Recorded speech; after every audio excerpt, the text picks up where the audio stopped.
Hello મિત્રો, જય માતાજી, જય મેરડી માં। આપણે મેરડી છોરું વાર્તામાં તમારું સ્વાગત છે અને આજે આપણે નવી જ વાત કરવી છે મિત્રો।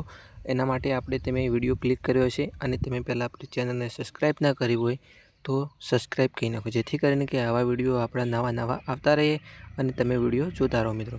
તો આપણે વાત કરવાના છીએ મિત્રો કે શું તમારે ભુવાજી નથી, તમારે કુટુંબ છે, 5-6 જણાનું કુટુંબ છે અથવા 50 જણાનું કે જેવું કુટુંબ હોય એવું, પણ તમારે કોઈ ભુવા નથી મિત્રો। તમે જે કંઈ પાઠ ઉપર બેસતા હશો પણ માતાજી કોઈને ધૂળવા ના આવતા હોય તો એના માટે તમારે શું કરવું જોઈએ મિત્રો? તો એના માટે તમારે શું કરવું જોઈએ એની વિશે આપણે વાત કરીશું મિત્રો। આપણે પહેલાં તમને જણાવી દઉં કે આપણે કોઈનો વિરોધ કરતા નથી। તમને વિડીયો ગમે, તમે વિડીયોની અંદર તો સમજવા લાયક તમને કોઈ વાત લાગે તો આપણી ચેનલને સબસ્ક્રાઈબ કરી નાખજો અથવા તમે અનસબસ્ક્રાઈબ કરી શકો છો મિત્રો।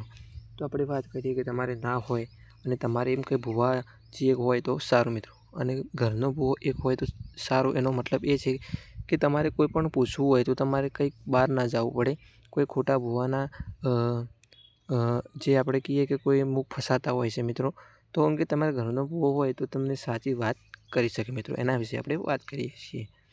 તો ન હોય તો તમારે શું કરવું જોઈએ હું તમને કહી દઉં કે તમારે પહેલાં કુટુંબ ભેગું કરી માતાજીને દર્શન કરી અને દીવાબત્તી કરી અને પછી તમારે પાઠ રાખવાનો છે અને માતાજીને પૂછવાનું છે કે માં, આવડું મોટું આપણું કુટુંબ છે, નાના છોકરા છે, આપણે મોટા આગેવાનો જેવા ભાઈઓ છે, પણ માં તું કંઈક એવો રસ્તો બતાય કે આપણે ઘરનો ભુવો કરવો, એના લીધે આપણે કોઈ રસ્તો ખોલવો હોય તો મળી જાય મિત્રો, અથવા કંઈ જોવું હોય તો કે ઘરનો ભુવો હોય તો સારો એવો રસ્તો બતાવે અને આપણે સારો એવો માર્ગ બતાવે મિત્રો। તો એના વિશે આપણે વાત કરવાના છીએ।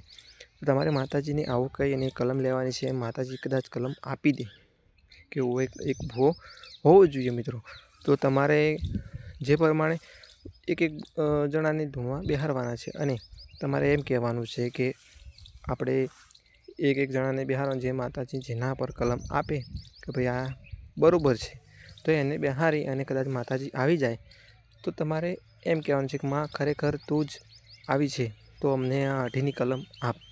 તો જો 18ની કલમ તમને ખબર ના પડતી હોય તો આપણી ચેનલ પર વિડીયો આવેલા છે, તમે જઈને જોઈ શકો છો।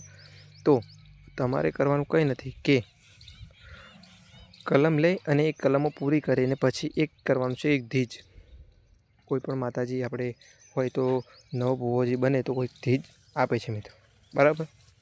કંઈક ને કોઈ દીકરો દીકરી ના હોય તો એવી ધીજ આપે છે અમુક ભુવાજી કે ભાઈ તમારે આટલા મહિનામાં આટલું તમારે સારું થશે, તમારે ઢોરોમાં મનખે બધું સારું થશે, એવું તમને કંઈક પુરાવો આપે છે મિત્રો।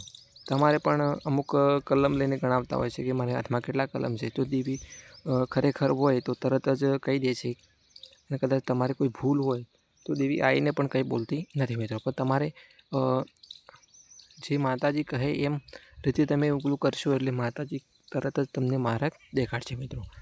દેવી શક્તિ એક એવી દેવી છે કે તમે એમને એના બની જાઓ તો તમને સારો માર્ગ બતાવ્યા વગર રહેતી નથી મિત્રો। જો તમે આ રીતે દેવને માનતા હોય તો તમે આ વિડીયોની અંદર તમને કંઈક થોડું એવું જાણવા મળ્યું હોય, અને કલમો માતાજીને લેવી બહુ જરૂરી છે, એમને બેસાય નહીં મિત્રો। તમે કંઈ પણ રમેણમાં અમુક ભુવાજી જાય છે, એમને દેવીને પૂછીને જાય છે મિત્રો કે ભાઈ માં, મારે વાયક છે, મારે જવું છે, તો એ માતાજીને પૂછીને જાય છે મિત્રો। એટલે કંઈ પણ જવું હોય તો પણ આ રીતે માતાજીને તમે પૂછીને જઈ શકો છો।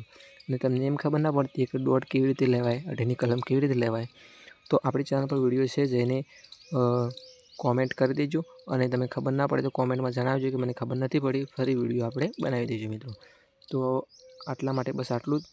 જય મેરડીમાં, જય શિકોતરમાં, અને આપણી ચેનલને સપોર્ટ કરો। જય માતા।